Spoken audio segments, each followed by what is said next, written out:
राधे राधे, जय श्री कृष्ण, जय श्री हरि। तो दोस्तों, कल हमने गीता की शिक्षा 1 के बारे में जाना था, पहली शिक्षा के बारे में जाना था। आज हम दूसरी शिक्षा के बारे में जानेंगे। देखते हैं गीता में दूसरी शिक्षा के बारे में क्या बताया गया है। श्रीमद् भागवत गीता को मुक्ति का द्वार कहा गया है। कहते हैं यह पुस्तक पढ़ने से हर कष्ट से मुक्ति मिल सकती है। यह पुस्तक पढ़ने से आपको आपकी हर समस्या से मुक्ति मिल सकती है। श्रीमद् भागवत गीता हिंदू धर्म का एक पवित्र ग्रंथ माना जाता है, जो महाभारत के भीष्म पर्व का हिस्सा है। गीता में आत्मा, परमात्मा, भक्ति, कर्म, जीवन आदि का बृहद रूप से बताया गया है। गीता को हिंदू धर्म का सबसे महत्वपूर्ण और पवित्र ग्रंथ माना जाता है और इसे ज्ञान, कर्म, भक्ति का सार माना जाता है। कहते हैं गीता का पाठ करने से मनुष्य को सही दिशा मिलती है, उसे सही मार्ग पर चलने में मदद मिलती है। गीता में जीवन के सभी पहलू का वर्णन है और इसमें मोक्ष प्राप्त करने का मार्ग भी बताया गया है। श्रीमद् भगवत गीता में दूसरी शिक्षा ये बताई गई है कि अपना सारा दुख, अपना हर दर्द भगवान को समर्पित कर देना चाहिए। जो लोग अपनी चिंताओं का बोझ, अपने घर का बोझ अपने कंधों पर ले कर चलते हैं, वे जीवन में कभी आनंद को प्राप्त नहीं कर सकते हैं। ये बात सच भी है। देखिए क्या होता है ना कि भगवान की पूजा करना बहुत ही ज्यादा अच्छा होता है। भगवान की पूजा हमें करनी चाहिए। क्यों? क्योंकि उससे हमारा एक संबंध स्थापित होता है भगवान के साथ, हमारी श्रद्धा बनती है। और अगर आप बिलीव करो कि जब आप कान्हा जी को अपनी परेशानियां बताओगे, आप बहुत ही रिलैक्स फील करोगे, बहुत ही आपको अच्छा लगेगा। ऐसा लगेगा आपने अपने किसी दोस्त से अपनी एक परेशानी कही हुई है और जो है सारा दर्द कम लगने लगेगा। वे जीवन में कभी आनंद को प्राप्त नहीं कर सकते जो अपना और अपने घर का बोझ अपने कंधों पर लेकर चलते रहते हैं। लेकिन जिन लोगों ने अपना हर डर, अपनी हर चिंता भगवान को सौंप दिया है, उनके अंदर एक विश्वास होता है, एक ताकत होती है और उस ताकत के बल पर वे अपने हर डर को जीत लेते हैं। क्या ताकत होती है, क्या विश्वास होता है? विश्वास ये होता है कि मैंने अपना डर, अपनी प्रॉब्लम्स सब भगवान से कह दी है, सब श्री कृष्ण जी से कह दी है। अब उन्हें मालूम होता है, कहीं ना कहीं ये विश्वास बना होता है जब हम भगवान से अपनी बात कह देते हैं कि अब हमारी ये परेशानी हट जाएगी, जल्द से जल्द हट जाएगी और हम फिर से सुखों के संसार में अपना जीवन व्यतीत करेंगे।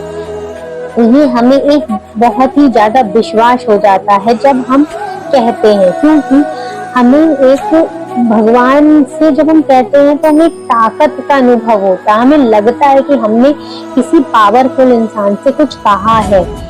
जैसे होता है सब इंसान का कोई ना कोई दोस्त कह लो, आप फैमिली मेंबर्स कह लो, कोई ना कोई ऐसा इंसान होता है जिससे आप बहुत ओपन होते हो, जिससे आप अपने दिल की हर एक बात कहते हो, शेयर करते हो।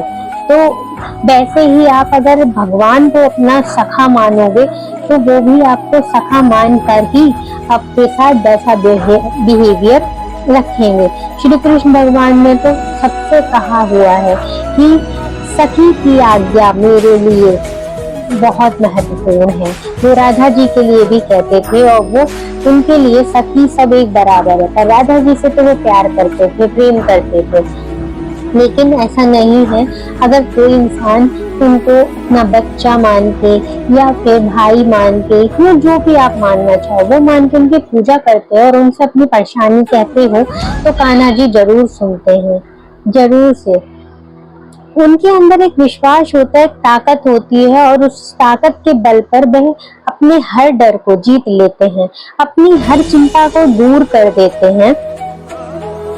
जब हम अपनी चिंताएं और दुखों को भगवान को समर्पित करते हैं तो हम अपने आप को उनसे मुक्त महसूस करते हैं। इससे हमें मानसिक शांति मिलती है और हम अपने जीवन के प्रति अधिक पॉजिटिव दृष्टिकोण रखते हैं।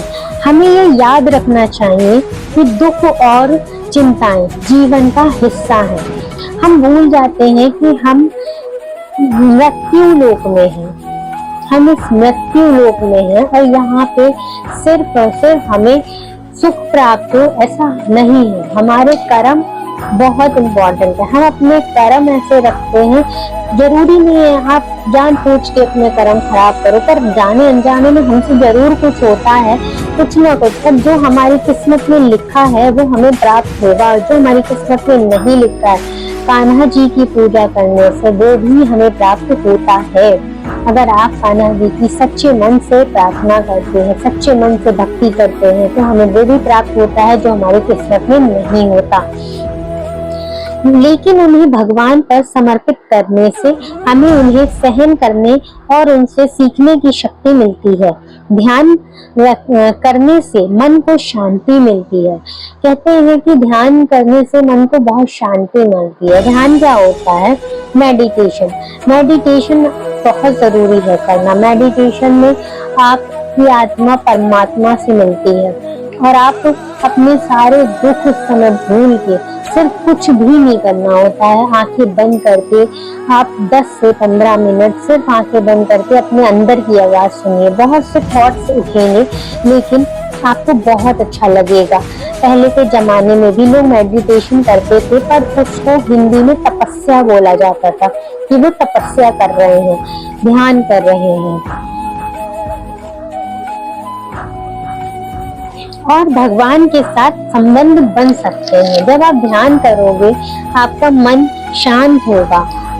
अभी हमारा मन चंचल है, चलता रहता है, तो हम इतने अच्छे से भगवान से कनेक्ट नहीं हो पाते।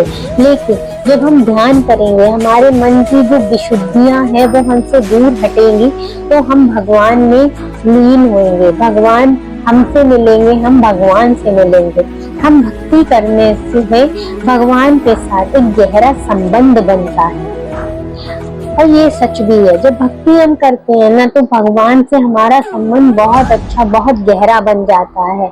कुछ लोग जाते हैं, पूजा करते, उन्हें पूजा करना पसंद नहीं होता, कहते हैं मैं नास्तिक हूँ, मुझे पूजा करना पसंद नहीं है। आप करके तो देखो, 2 मिनट कुछ मत करो, मंदिर में जाके सिर्फ बैठ जाओ, कुछ भी मत करो, ना दिया जलाओ, ना धूप बत्ती जलाओ। और ये चीज मैंने खुद में फील करी है कि मेरा दिमाग खराब हो या मैं परेशान होती हूँ तो मैं कुछ नहीं करती हूँ। अगर मेरा मन नहीं है पूजा करने का तो मैं नहीं करती। मैं दिखावा नहीं कर सकती कि मैं पूजा कर रही हूँ, बस कुछ नहीं, बस जाके मंदिर में और बस बैठ जाती हूँ, बस बाबा को देखती हूँ शांति से, बस और कुछ नहीं करना है। बस देखती रहती हूँ, आंखें बंद कर लेती हूँ। रोना आता है तो रो लो, हंसना आता है तो हंस लो, वो भगवान है। आप उन्हें नहीं बताओगे तब भी उन्हें हर एक चीज पता होती है, और आप बताओगे तब भी उन्हें हर चीज पता ही है। तो कोई उनसे छुपाने की कोई बात नहीं है।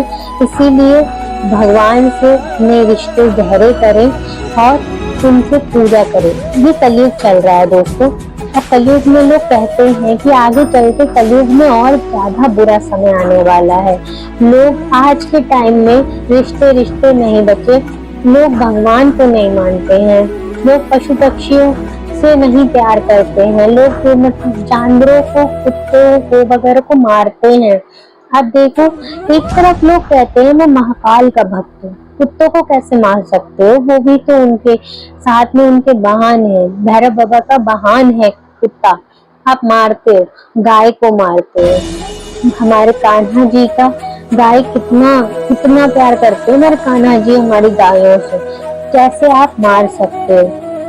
तो इसीलिए कहा भी गया है कि आज के टाइम से जो भक्ति कर लेगा, जो सत्संग सुन लेगा, उसका जीवन बहुत ही ज्यादा सुखदायी हो जाएगा, क्योंकि वो भगवान से मिल जाएगा और उसको ये कलयुग के कष्ट नहीं पहुंचेंगे, उसको कोई फर्क नहीं पड़ेगा, कुछ नहीं होगा।